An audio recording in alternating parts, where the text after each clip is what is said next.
This is a quiet story about a woman who couldn't sleep. My name is Emma. I am 32 years old. I live alone in a small apartment. It is not big, but it is quiet. And it feels safe.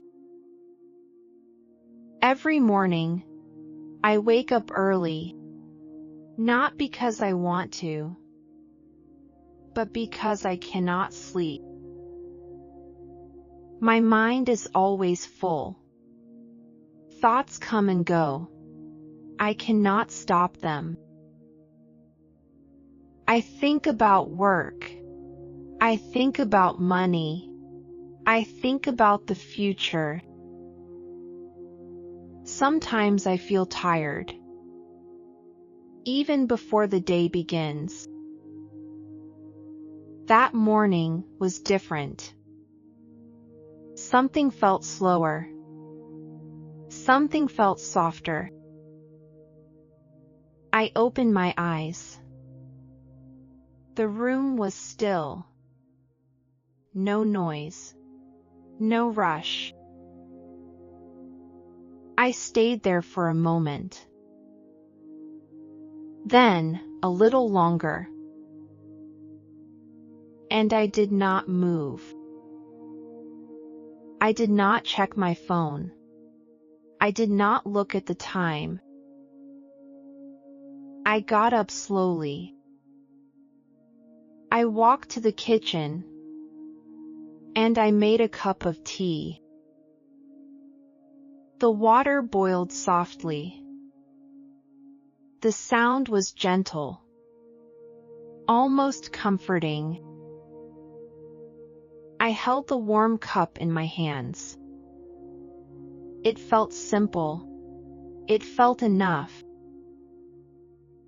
I sat by the window. The street outside was waking up, slowly and quietly. I look outside. People walked fast. Cars moved quickly. Everyone looked busy. I watched them for a long time, but I did not follow. For the first time, I did not feel late. I did not feel behind. I just sat there, breathing slowly, doing nothing.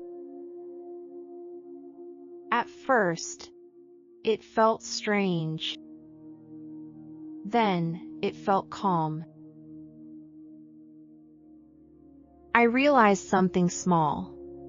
Maybe I don't need to rush. Maybe life can be slower. Maybe that is okay. That morning changed nothing, but it changed how I felt. And somehow, that was enough. Life is not always easy, but small changes can begin quietly. Sometimes, one moment is enough to change how we feel. If you enjoyed this story, please like, comment, and subscribe.